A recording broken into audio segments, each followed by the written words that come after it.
1000 años y pico de intrigas, sangre y grandeza pudriéndose. Bizancio. Un imperio que sobrevivió a todo, asaltos demenciales a Constantinopla que solo el vago no intentó, disputas palaciegas peores que un nido de víboras, y traiciones de las que aún se susurra. Y así, esta maquinaria carcomida finalmente se derrumbó. El final era predecible y espantoso. Todo empezó con una traición escandalosa. La llamada Cuarta Cruzada, inicialmente un objetivo sagrado, reconquistar Jerusalén. Pero esos caballeros de Cristo, escupiendo al mismísimo Papa, se lanzaron directamente hacia Constantinopla. La ciudad fue arrasada hasta los cimientos. Quemada, saqueada, convertida en ruinas. ¿El emperador Alejo V Ducas? Simplemente huyó como una rata. ¿Quién estaba detrás de esta pesadilla? Por supuesto, los propios cruzados, bestias sedientas de botín. Y los venecianos, esos despiadados mercaderes marítimos, para quienes Bizancio era el principal competidor. Ellos, claro, financiaron esta campaña condenada, ¿y qué resultó de esta alianza monstruosa? Sobre los huesos de Bizancio levantaron su imperio latino. Sentaron en el trono a un tal Balduino y las tierras y riquezas incalculables se las repartieron entre ellos. A una parte de la nobleza bizantina la decidieron integrarla. Intentaron mezclar las leyes griegas con la basura occidental, mandaron al diablo la compleja burocracia, reemplazándola con un tal Consejo de Varones. La autoridad eclesiástica cayó bajo el talón del Papa, para él la toma de Constantinopla fue la mayor victoria. Así, en lugar de ir a Jerusalén, esos cruzados, simplemente descuartizaron la herencia bizantina. Pero no todos los bizantinos lograron ser exterminados o expulsados. Sobre las ruinas del imperio, como buitres sobre la carroña, se abalanzaron dos familias principales que reclamaban el trono. El imperio de Trebisonda, bajo el yugo de la noble familia imperial de los Comneno. Se aferraron a la costa, a la lucrativa ruta comercial de Bagdad a Europa, y amasaron dinero con el comercio marítimo. Y la segunda familia, los Láscaris. Teodoro Láscaris, este refugiado del Constantinopla arrasada, llegó a Nicea, una gran ciudad bizantina. Los habitantes inicialmente le cerraron las puertas en la cara, pero él los convenció de que dejaran entrar al menos a su esposa e hijos. Y mientras su familia estaba en la ciudad, Teodoro empezó a reunir un ejército. Y en ese momento teníamos tres fuerzas, dos familias nobles bizantinas y el ex emperador Alejo III. ¿Se imaginan? En lugar de unirse y expulsar a esos ocupantes latinos, empezaron a pelear entre ellos. Entraron en alianzas sucias con los búlgaros, con el imperio latino e incluso con los turcos selyúcidas, esa nueva amenaza creciente en Asia Menor. Los Balcanes se convirtieron en un caldero donde bulían los restos de las dinastías bizantinas, el miserable imperio latino en Constantinopla, los búlgaros que ganaban fuerza y esos mismos turcos selyúcidas. Y entonces entra en escena el primer héroe de nuestro drama sangriento, Teodoro Láscaris. Empezó a dar forma a un ejército a su alrededor, parte de la élite se unió a él. Al final, tomó Nicea y fundó allí el imperio de Nicea, el más poderoso de estos restos bizantinos. Tenía dos tareas, mantener la defensa contra todos los que querían quitar un pedazo, y el gran sueño de la dinastía, recuperar Constantinopla. El Estado se construyó con sufrimiento. Al principio, Láscaris sufrió derrotas terribles ante los cruzados, pero luego destruyó sus ejércitos por completo. Los cruzados, como siempre, se distrajeron saqueando en Tracia, y el imperio de Nicea obtuvo un respiro salvador. Teodoro Láscaris demostró ser un carnicero y estratega talentoso. Rápidamente se hizo con el control de Nicea, Lidia, Esmirna y Festo. Creó un territorio bastante grande que se convirtió en un amortiguador entre el imperio latino y los turcos. En 1208, fue coronado y proclamado emperador de Bizancio, aunque el imperio ya no existía. Los Comneno en Trebisonda también se coronaron como emperadores. Circo. Resulta que había 3 personas disputándose el título. ¿Y saben qué? Alejo III, ese ex emperador, firmó una alianza con los turcos y fue a la guerra no contra Constantinopla, sino contra Nicea. Contra su propio hermano bizantino. En la batalla de Antioquía en el Meandro, Teodoro Láscaris se encontró en una trampa mortal. En un duelo con el sultán turco, su caballo cayó muerto, y el sultán ya estaba listo para rematarlo. Pero Teodoro, ese guerrero intrepideo, se levantó de un salto, atravesó con acento agudo el caballo del sultán con su espada, el sultán cayó, y Teodoro lo mató allí mismo, en el campo de batalla. El ejército turco, al ver la muerte del sultán, huyó en pánico. Y Alejo III, ese vergonzoso aliado de los turcos, cayó prisionero de Teodoro Láscaris. Y Teodoro lo trató con clemencia, no lo cejeó con acento agudo, no le cortó la nariz, simplemente lo exilió a un monasterio, previo a haberlo tonsurado. Así el imperio de Nicea se afianzó en sangre. Teodoro se dedicó activamente a la diplomacia. Y, por supuesto, a la vida personal. Tuvo 2 esposas. La primera, Armenia, fue devulta porque no le dio un heredero. La segunda esposa, hermana del emperador latino Enrique I, su principal enemigo, cuya capital soñaba con reconquistar. ¿Y qué creen? Ella tampoco le dio un hijo. Como al momento de su muerte Teodoro se encontró sin descendencia, cedió el trono a su yerno, conocido como Juan III Ducas Vatatzes el Misericordioso. ¿Misericordioso? Ya veremos. Y el imperio de Nicea tuvo una suerte increíble con Juan III. Vaya zorro astuto, sabio, culto, un diplomático genial, que continuó con éxito la labor de su suegro. Llevó a cabo reformas económicas, elevando el bienestar. Ordenó los impuestos y tributos, los exprimió al máximo. Sus ingresos anuales solo por la venta de huevos le permitieron comprar una preciosa corona de oro para su esposa. El imperio despegó económicamente. A la Iglesia Ortodoxa le distribuía regalos generosamente, pero al mismo tiempo la puso bajo su control. Sometió al patriarca. Aquí nadie manda, en mi estado. La diplomacia de Juan III era asombrosa. Entendió, se necesitaba dinero y seguridad. Concluyó una alianza con los búlgaros.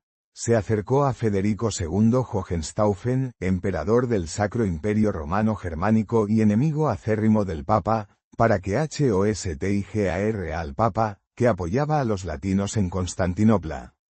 Y al mismo tiempo, Juan III envía una embajada a Roma con la propuesta de unir las iglesias bajo la autoridad del Papa. Eso sí que es un giro. Esto causó un tremendo revuelo entre la élite bizantina. Las relaciones con los católicos tras la destrucción de Constantinopla eran peor que nunca, y Roma consideraba a los ortodoxos casi herejes. La unión, claro, no prosperó entonces, pero fue el primer paso hacia la traición de la fe.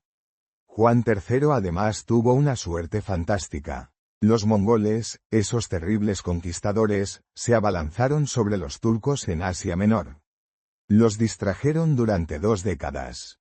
El imperio de Nicea se libró de las incursiones turcas.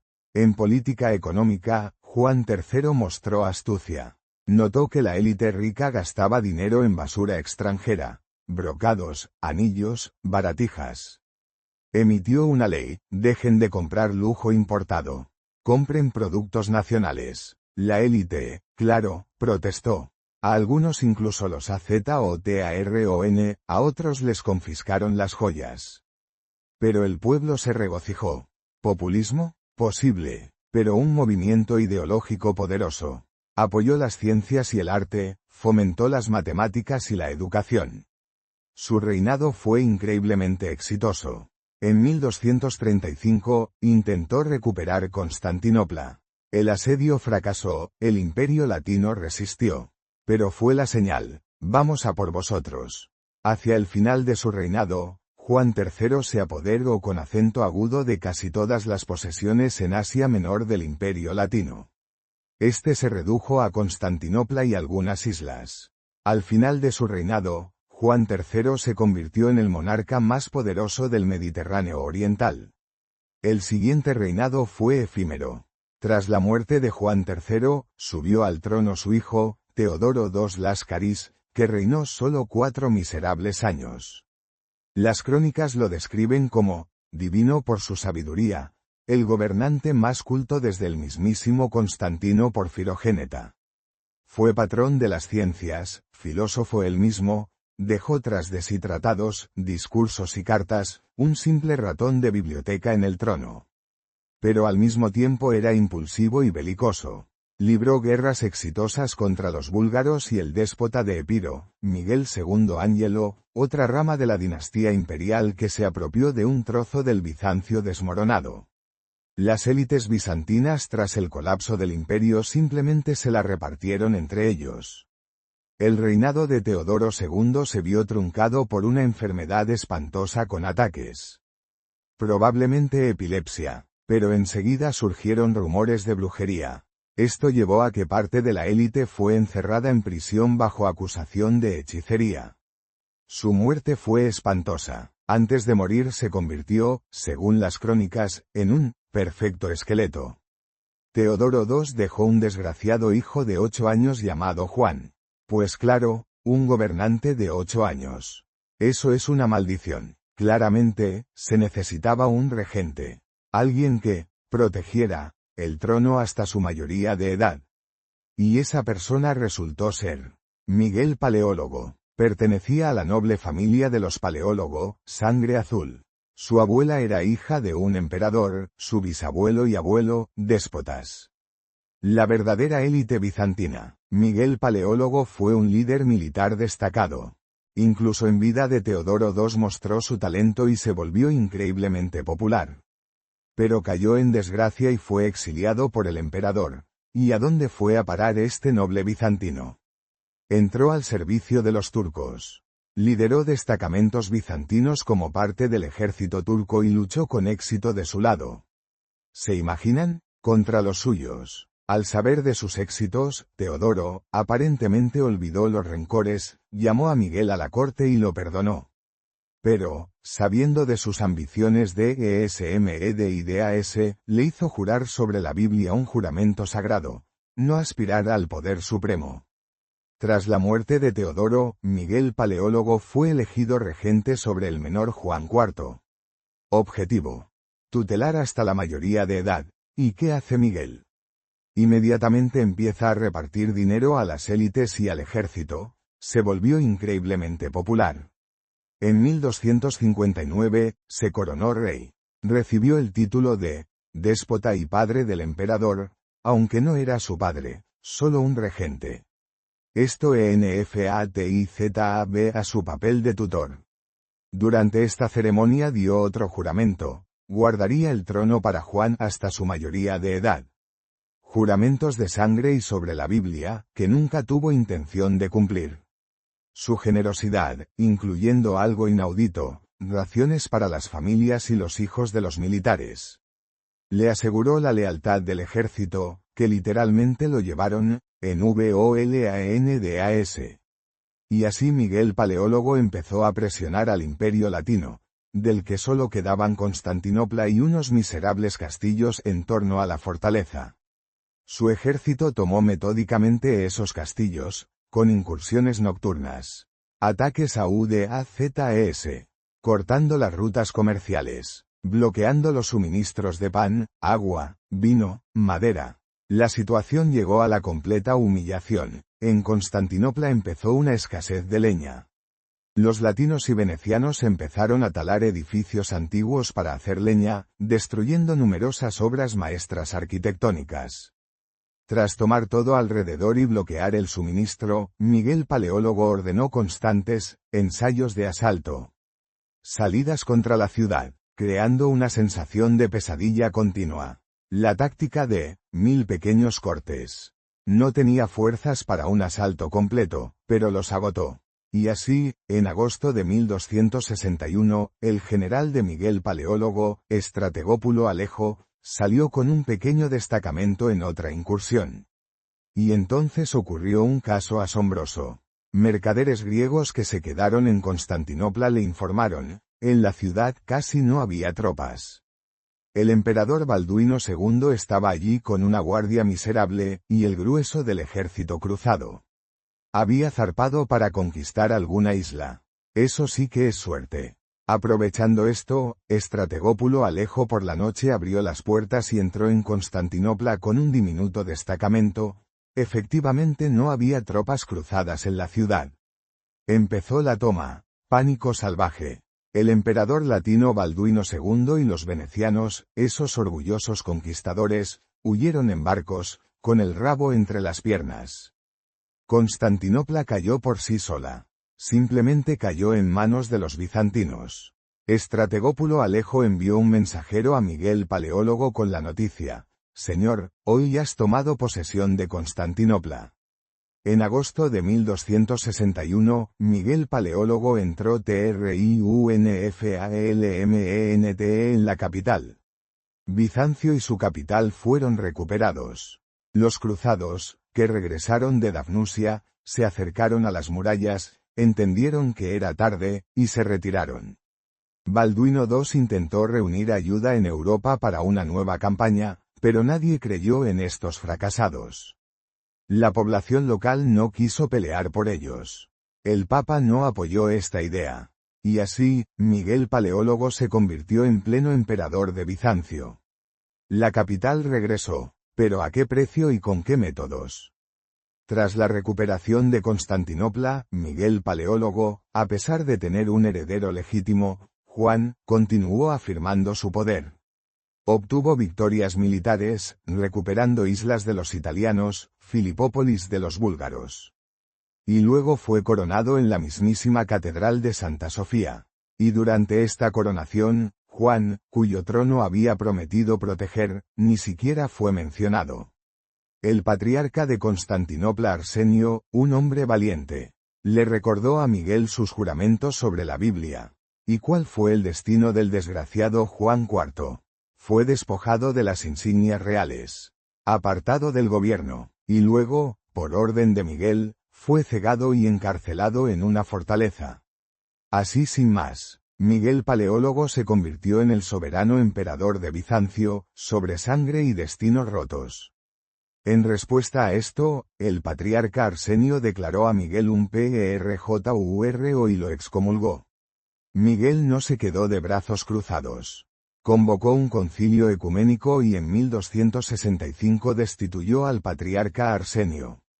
Fue elegido nuevo patriarca, Germano. De él se esperaba que levantara la excomunión. Pero no lo hizo. Germano duró un año, tras lo cual fue exiliado y se eligió a una persona completamente leal a Miguel, de nombre José. Y este patriarca de bolsillo, José, levantó la excomunión. Devolvió a Miguel Paleólogo al seno de la Iglesia, ¿y el niño heredero?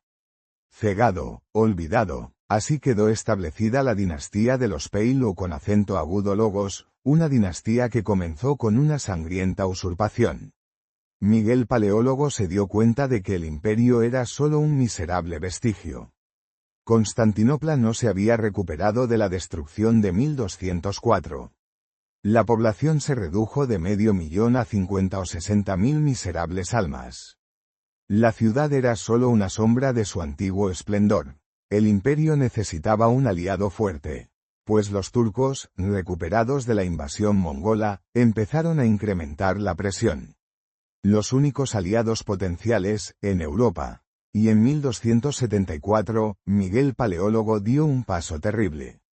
Propuso al Papa la unión. La unificación de las iglesias católica y ortodoxa. El patriarca José, que acababa de coronar a Miguel, renunció al patriarcado. No quiso servir bajo Roma. Empezó una aguda agitación entre las élites. Los partidarios de la unión, desesperados o corruptos, vieron en ello el único modo de obtener ayuda europea. Los opositores, los que recordaban 1204, consideraban a los católicos unos criminales y no deseaban ningún acercamiento. Empezaron las ejecuciones y persecuciones contra los opositores a la unión. Pero ni siquiera la represión sirvió, la unión entonces no tuvo lugar. En diciembre de 1282, Miguel Paleólogo murió durante una campaña en Tracia, dejando el trono a su hijo Andrónico II. Las relaciones de Miguel VIII con su hijo Andrónico II fueron, al parecer, repulsivas. Andrónico ni siquiera se presentó al funeral de su padre. Al convertirse en emperador, Andrónico II cambió radicalmente la política interna. Renunció a la línea impopular, vergonzosa de su padre sobre la unión con Roma. Todos los que fueron perseguidos por oponerse a la unión fueron devueltos a Constantinopla. Empezó una serie de maniobras diplomáticas. El propio Andrónico se casó con una latina, Irene de Montferrato, obteniendo derechos al trono de Tesalónica. Casó a su hija con el rey serbio, firmó la paz y obtuvo un aliado, aunque pequeño, pero apasionado, en la persona de los serbios, que ganaban fuerza en los Balcanes. Firmó relaciones comerciales con Mongolia. En las guerras comerciales con las ciudades-estado italianas, Venecia y Génova, Andrónico intentó jugar con sus rivalidades, Se puso del lado de Génova. Este paso resultó ser un completo fracaso. La flota conjunta bizantino-genovesa fue hecha pedazos por los venecianos. Como resultado, Venecia exigió derechos de comercio libre de impuestos en Bizancio y el control de las islas. Una verdadera catástrofe económica y política. Los problemas con la población y el ejército persistían. Los bizantinos, como sus ancestros que contrataron a los varegos, comenzaron a recurrir activamente a los mercenarios. Andrónico contrató a Roger de Flor, líder de la compañía catalana, una verdadera empresa militar privada de la Edad Media. Un contingente de catalanes llegó a Bizancio, luchó con éxito contra los turcos y se convirtió en una seria fuerza de combate. Pero cuando los turcos fueron temporalmente derrotados, los catalanes se quedaron sin nada que hacer. Establecidos cerca de Constantinopla, empezaron a exigir aumentos de sueldo. Luego, tierra. Una vez que obtuvieron algo de tierra, se pusieron a saquear los alrededores. Finalmente, Andrónico II tuvo que declarar a Roger de Flor, señor de Asia Menor, gobernador, y le otorgó regalías estatales. Parecía que los catalanes estaban apaciguados. Pero todos entendían, Roger de Flor, habiendo obtenido el poder en Asia Menor, tarde o temprano marcharía hacia Constantinopla. ¿Y qué hicieron? Sobornar a su guardia alana. Y en 1305, Roger de Flor fue asesinado. Los catalanes restantes se levantaron en una revuelta sangrienta. Devastaron tierras en Grecia. El ejército bizantino luchó contra ellos con éxito variable. La contratación de mercenarios creó un nuevo problema en lugar de resolver el antiguo.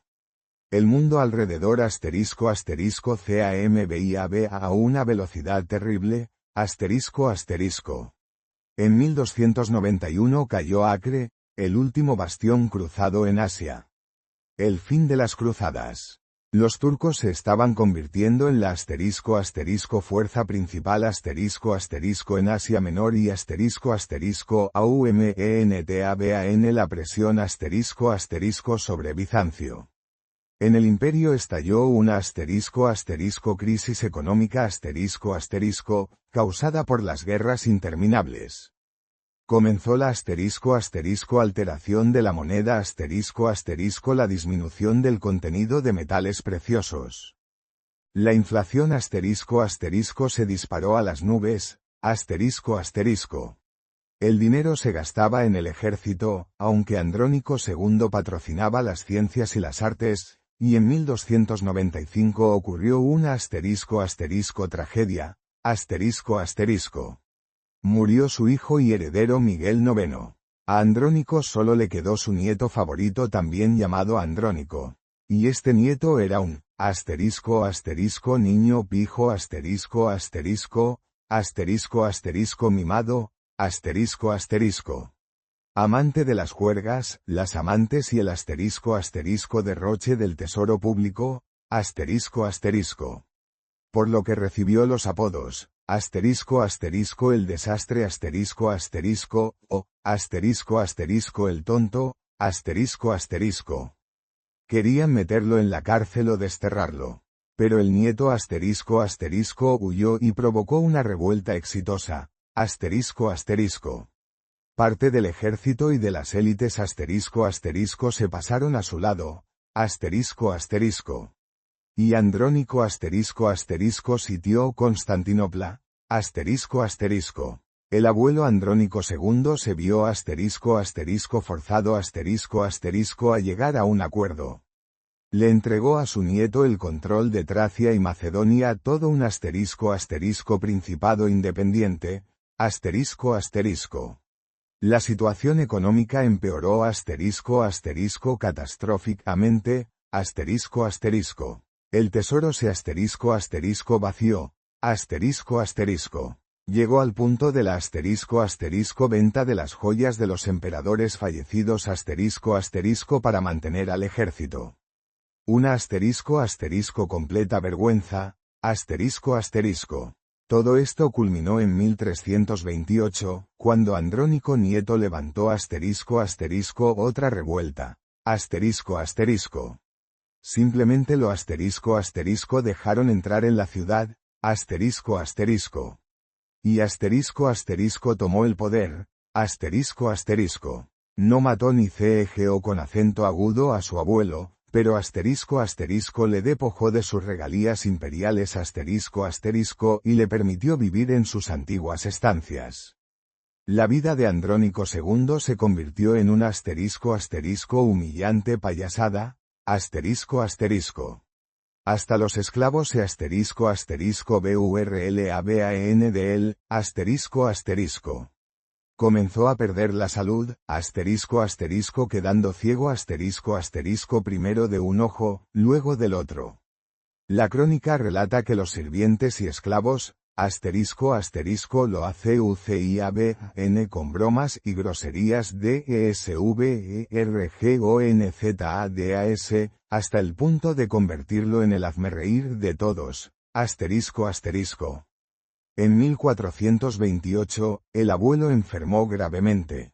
Antes de morir, lo obligaron a abdicar y tomar los hábitos, Vivió 4 años más. El nieto se quedó con Bizancio. Y Andrónico III, aparentemente, fue el punto a partir del cual comenzó el camino irreversible del otrora glorioso imperio bizantino hacia la nada, Andrónico III ese mismo nieto mimado y amante de las orgías que, según testigos, recordaban las orgias del Bajo Imperio Romano pasó a la historia como Andrónico III el FRATRICIDA, Siendo joven, envió un asesino para ocuparse de un hombre que visitaba a su amante. El asesino disparó con una ballesta al hombre que salía de noche, y lo mató, Y por la mañana se descubrió que el asesinado era el hermano mayor de Andrónico, Manuel, ¿Se imaginan? Una vez emperador, Andrónico se sumergió inmediatamente en diversiones, orgías y borracheras. Su diversión favorita era la caza. en la que se gastaban enormes cantidades de dinero en caballos y halcones. El imperio estaba en guerra en Tracia y el mar Egeo. En 1329, el ejército de Andrónico III fue hecho pedazos por los turcos, y él huyó a la isla de Quíos, Los turcos prevalecían por todas partes, El sultán turco capturó las ciudades de Nicomedia y Nicea, la misma Nicea desde donde comenzó el resurgimiento del imperio bizantino. El círculo se cerró, Bizancio se encontró rodeada por turcos y serbios, transformándose de un estado dominante del Mediterráneo en una potencia regional de la península balcánica. En 1337, el ejército de Andrónico III derrotó a los turcos, retrasando su invasión del resto de Bizancio. Pero el movimiento general era imparable, En medio de la ruina, en el imperio floreció el misticismo, Una nueva corriente filosófica, el gesicasmo. Inmersión en uno mismo. Comunicación con Dios. Técnicas de retención de la respiración, similares al yoga, La élite se aficionaba cada vez más a esto. Se creó un tribunal ecuménico único en Europa, compuesto por 4 personas elegidas. Jurisdicción sobre todos, campesinos, generales, élites, miembros de la familia imperial incluso al propio emperador, ¿Un paso progresista en jurisprudencia? Quizás, que igualó a todos ante la ley. Pero para el fortalecimiento del imperio, esto ya no tenía ninguna importancia, Cuando Andrónico III murió, el trono pasó a su otra vez a su hijo de 8 años, Juan V Paleólogo. Por segunda vez en la historia sonola, maldición Del heredero de 8 años, Gestionar el Estado, por supuesto, no podía. Los regentes fueron la madre de Juan, Ana de Saboya, y el general, representante de la élite, Juan Cantacuceno. Y estos dos inmediatamente comenzaron a luchar por el poder, Lo que llevó a la expulsión de Cantacuceno de Constantinopla. Cantacuceno, siendo regente de un emperador vivo, comenzó a reunir un ejército para recuperar el poder, y a quien recurrió en busca de ayuda. A los serbios. Y, lo que es aún más indignante a los turcos. A los principales enemigos de Bizancio. Entregó a su hija en matrimonio a un emir turco, y recibió un ejército de los turcos. En 1347, Juan Cantacuceno tomó Constantinopla. No mató a la madre del emperador, pero llegó a un acuerdo con ella. Él gobernaría durante 10 años, y cuando Juan creciera, se casaría con la hija de Cantacuceno. Uniendo las familias con lazos de sangre, En su ceremonia de boda, para demostrar la situación desesperada en las mesas había vajilla de barro y estaño en lugar de oro y plata. Y en las coronas nupciales, en lugar de piedras preciosas, había trozos de vidrio de colores, El dinero escasea catastróficamente, y en 1348, la peste llegó a la ciudad. Acabó con los restos de una población ya de por sí escasa. La magnitud de la humillación de Bizancio se subraya con la captura por Génova del distrito de Gálata, donde construyeron su torre. Los genoveses DECLARARON, viviremos aquí según nuestras propias leyes, Cuando los bizantinos, con ayuda de Venecia, intentaron expulsarlos, los genoveses INCENDIARON sus barcos, Al final, al no poder expulsarlos, los bizantinos concedieron a los genoveses el derecho de comercio libre de impuestos,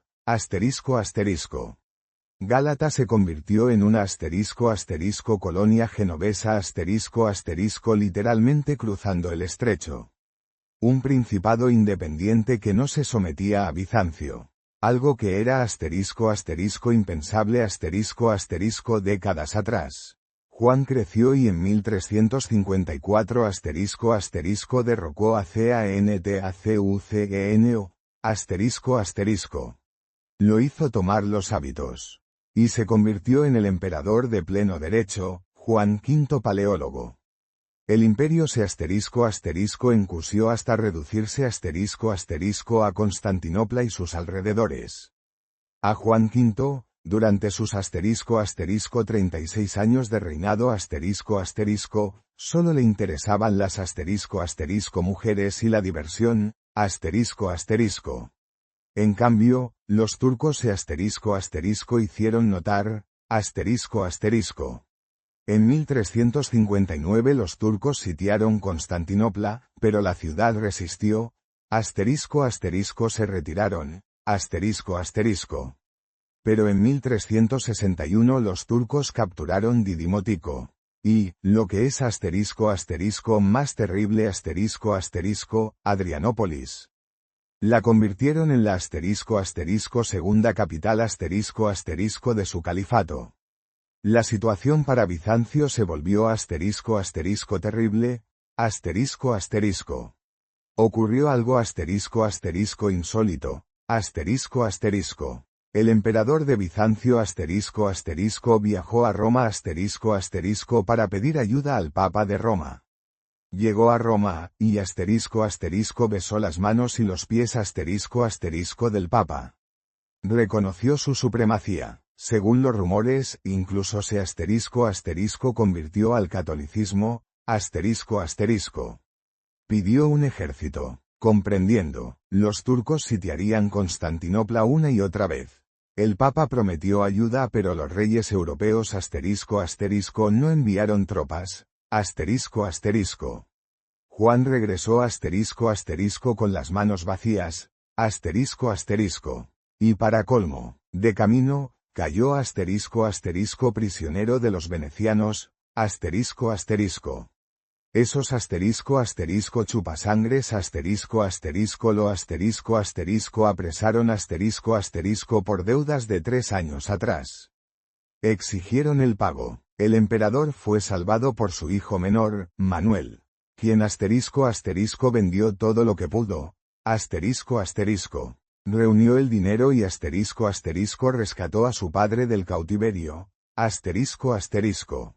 Mientras el padre estaba cautivo, Constantinopla fue gobernada por su hijo mayor, Andrónico. La situación era terrible y humillante, En 1376 el emperador Juan regresó a Constantinopla. ¿Y qué encontró? Estaba gobernada por su hijo mayor, Andrónico. Juan recurrió a la ayuda. Del sultán turco, quejándose de la privación ilegal del trono. El sultán le dio un ejército, y en 1376 Juan recuperó Constantinopla, ¿Y qué hizo? Encarceló a ambos hijos, tanto a Andrónico, que lo derrocó, como incluso a Manuel, que lo había rescatado del cautiverio, asterisco asterisco.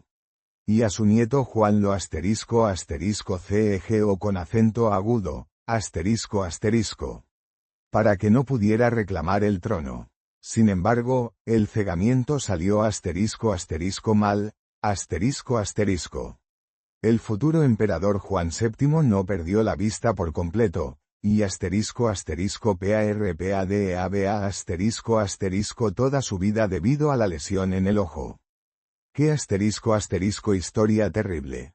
Asterisco asterisco. En 1379, los hijos de Juan asterisco asterisco huyeron de la prisión asterisco asterisco y se refugiaron con asterisco asterisco el sultán turco, asterisco asterisco. Demostrando al mundo entero que ahora los asterisco asterisco turcos PRACTICAMENT controlaban el trono bizantino, asterisco asterisco. En 1381 el sultán asterisco asterisco ordenó asterisco asterisco al emperador Juan que perdonara a sus hijos.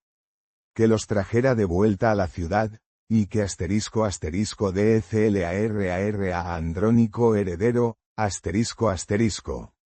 Juan se vio asterisco asterisco forzado a aceptar, asterisco asterisco. Trajo de vuelta a sus hijos.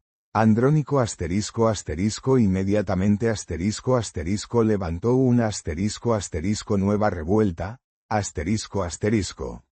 Que terminó con la victoria del padre. Andrónico murió en 1385, Juan reinó 6 años más y murió en 1391. En este momento, del imperio bizantino quedaba asterisco asterisco prácticamente solo la ciudad de Constantinopla asterisco asterisco con algunos castillos circundantes. Después de la muerte de Juan, en Constantinopla asterisco asterisco aparecieron dos gobernantes, asterisco asterisco. Su hijo Manuel II y su nieto Juan VII. Comenzaron asterisco asterisco eventos terribles, asterisco asterisco. En 1392 los turcos asterisco asterisco conquistaron asterisco asterisco Macedonia. En 1393 Bulgaria. En 1394 Tesalónica. Ya asterisco asterisco no quedaban asterisco asterisco grandes ciudades bizantinas. El sultán Bayaceto I comenzó a imponer a Constantinopla asterisco asterisco exigencias humillantes, asterisco asterisco. Por ejemplo, que un juez musulmán en el barrio musulmán tuviera jurisdicción sobre asterisco asterisco toda la población de la ciudad, asterisco asterisco. Manuel II asterisco asterisco se negó, asterisco asterisco. Y el sultán Bayaceto asterisco asterisco sitió Constantinopla asterisco asterisco en 1394, el asedio duró asterisco asterisco 5 a 7 años, asterisco asterisco. La ciudad se defendió asterisco asterisco con las últimas fuerzas, asterisco asterisco. Manuel asterisco asterisco viajó a Europa asterisco asterisco a pedir ayuda asterisco asterisco anduvo pidiendo limosna, asterisco asterisco. Dejó como regente a Juan VII, quien asterisco asterisco dirigió la defensa con éxito, asterisco asterisco.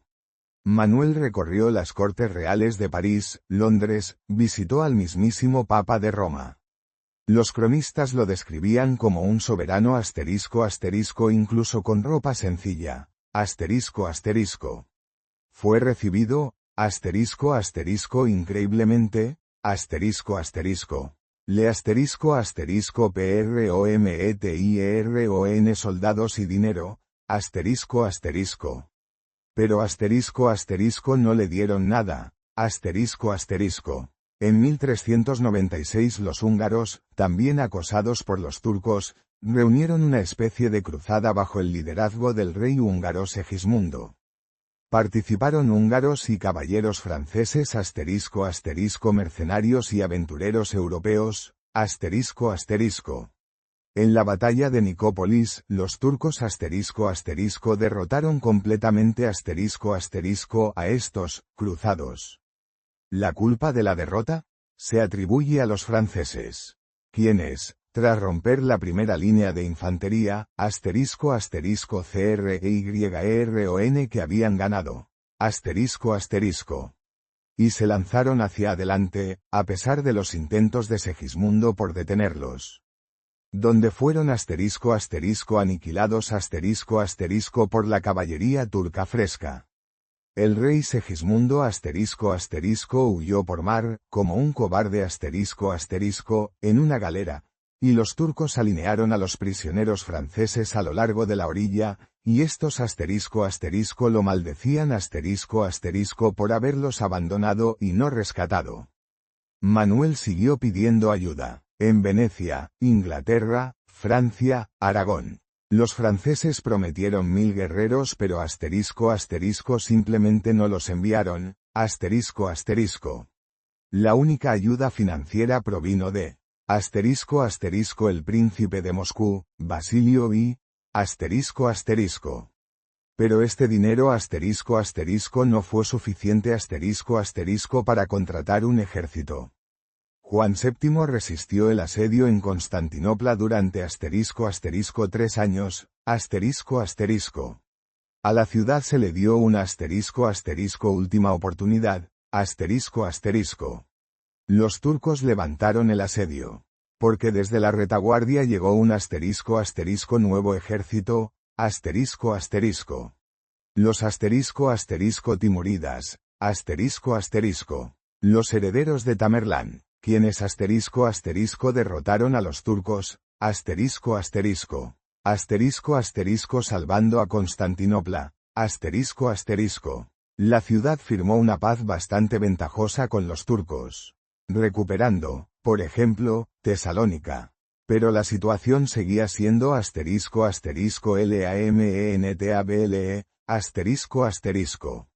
En 1402 Manuel regresó a Constantinopla, se declaró emperador, y a Juan, corregente. Los turcos, recuperándose de la derrota por los timuridas, RENOVARO en el sitio de Constantinopla en 1411, la ciudad volvió a resistir, Muere el sultán turco, y en Turquía comienza una guerra civil, Duró 7 años. Bizancio, sin ejército ni economía, solo disponía de diplomacia y comenzó a participar en las disputas turcas, apoyando a diversos pretendientes al trono del sultán. En 1422 Bizancio apostó por el que no era, Apoyó al pretendiente Kusuk Mustafa contra su hermano Murad. Murad derrotó a su hermano y lo hizo prisionero. Mustafa declaró que los bizantinos lo habían incitado, El hermano fue perdonado, y Murad, convertido en sultán, se acercó a Constantinopla y la puso bajo sitio, Los eventos subsiguientes parecieron ser, providencia divina, La primera vez los salvaron los mongoles. La segunda, los timuridas. La tercera, una rebelión en Asia Menor que obligó a Murad a levantar el asedio. Constantinopla obtuvo un Salvador respiro, Manuel sufrió un ataque de parálisis. En 1424 firmó un paz humillante con los turcos, obligándose a pagar un tributo de 30.000 HYPRPYRA al año prácticamente todos los ingresos anuales de Constantinopla. En 1425 Manuel murió. Juan VIII se convirtió en el nuevo emperador de lo que quedaba de Bizancio. Su reinado fue relativamente exitoso. En 1432 reconquistó Morea, 5 años después viajó a Roma. Y en 1439 firmó la unión con el Papa de Roma, La Unión de Florencia, que unió a las iglesias ortodoxa y católica. En Constantinopla esto provocó una enorme conmoción, La población seguía sin desear la unión, Asterisco asterisco. Turquía se convirtió en una asterisco asterisco enorme potencia, asterisco asterisco, que reclamaba no solo Asia Menor, sino también Europa, realizando incursiones en Hungría y Serbia. En 1444 los monarcas europeos declararon una cruzada contra los turcos. Pero asterisco asterisco 30.000 cruzados asterisco asterisco fueron asterisco asterisco completamente derrotados asterisco asterisco cerca de la ciudad búlgara de Varna. 4 años después, en 1448, tuvo lugar la legendaria batalla para Serbia en Kosovo-Polje, donde los serbios fueron asterisco asterisco derrotados asterisco asterisco. Serbia y Bulgaria pasaron a formar parte de los dominios turcos.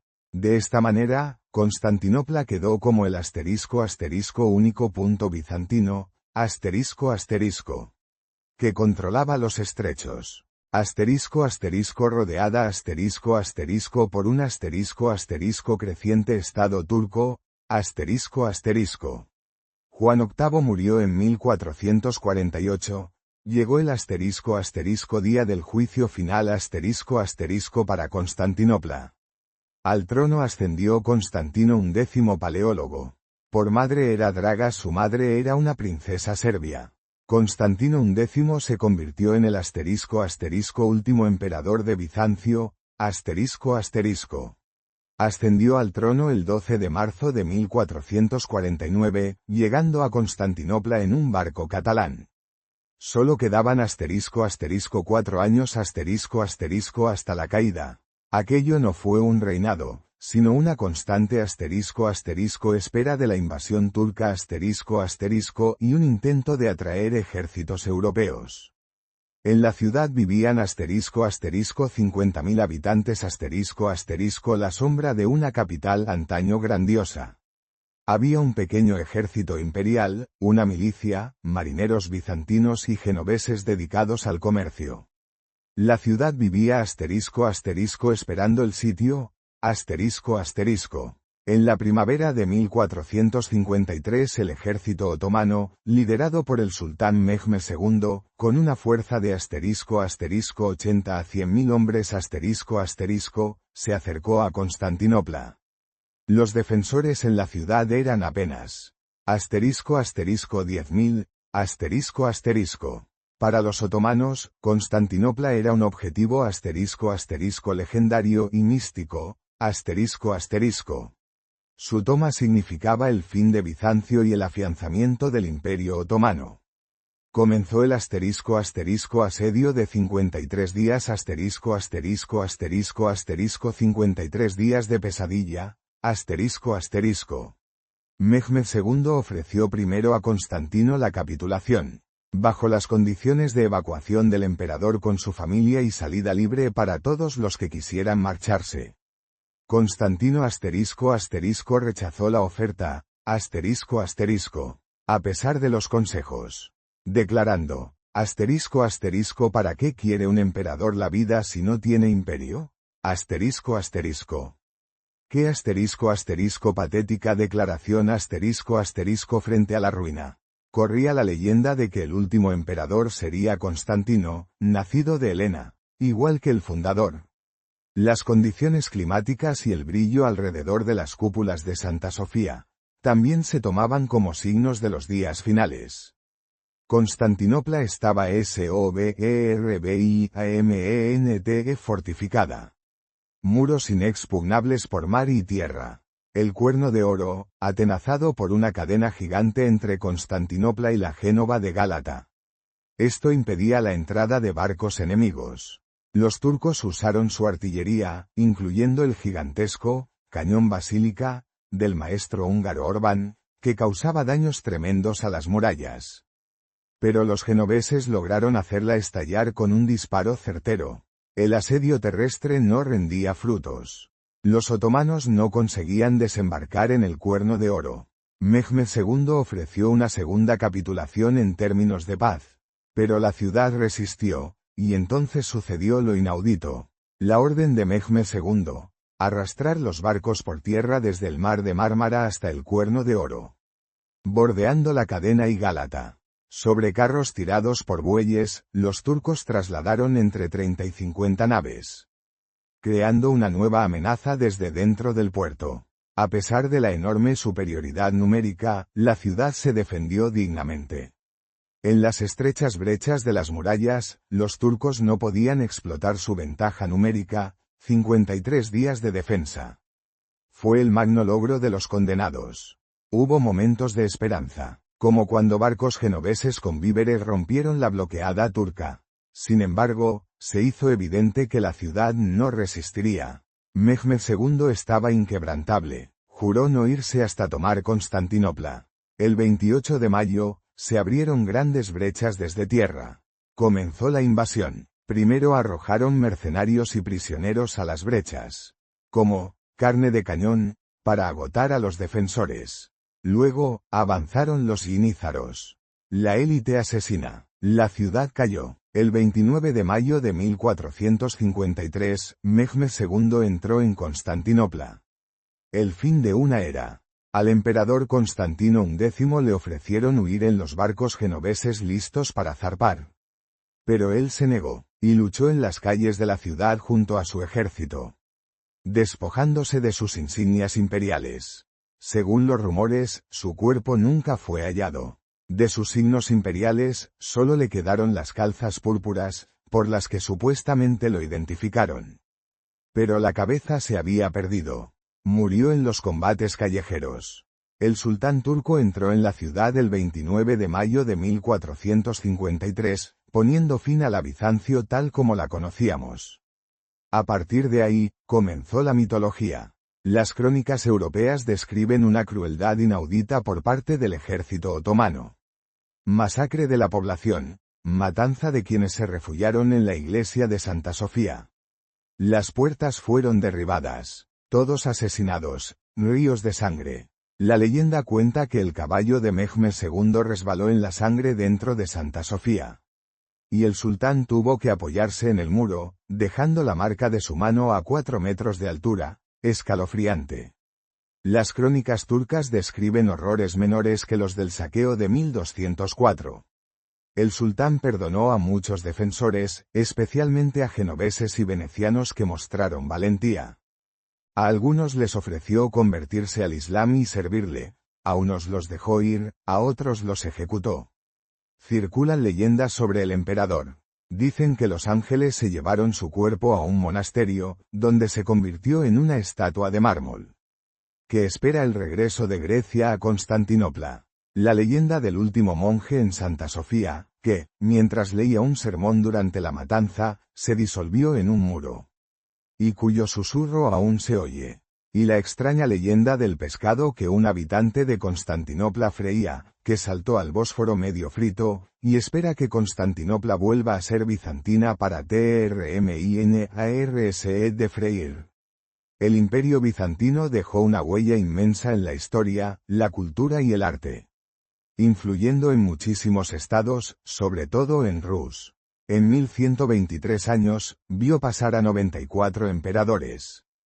El primer emperador, Constantino, era hijo de Helena. Y el último, Constantino XI, también era hijo de Helena. Una horrible coincidencia. La ciudad de Constantinopla resistió 53 días de asedio.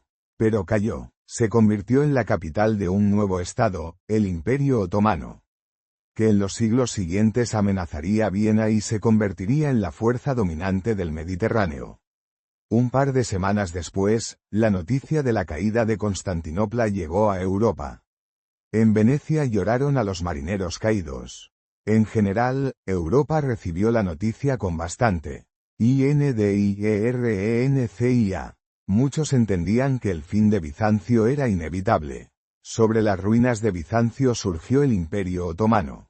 Y al mismo tiempo, nació el concepto de Moscú, la tercera Roma. La primera Roma fue Roma. La segunda, Constantinopla. Y la tercera, Moscú. Esto se vincula con que el príncipe moscovita Iván III se casó con Sofía Paleólogo, la última princesa bizantina, hija de Tomás Paleólogo, hermano del último emperador. Sofía huyó de Constantinopla a Roma, donde, según rumores, abrazó el catolicismo. Buscó esposo largo tiempo, sin dote. Estaba en la ruina. El príncipe moscovita buscaba esposa. Le trajeron un retrato de Sofía, y comenzaron las negociaciones matrimoniales.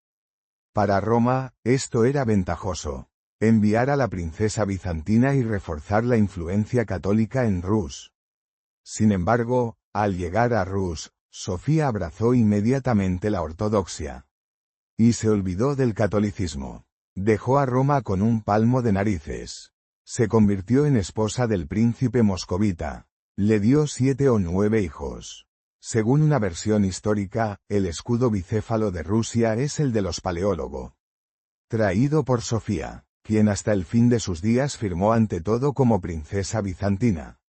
Así, tras la caída de Bizancio, su legado la princesa, la pintura, la arquitectura y una gran influencia pasó a Rus. El imperio murió, pero su espíritu vive en Moscú.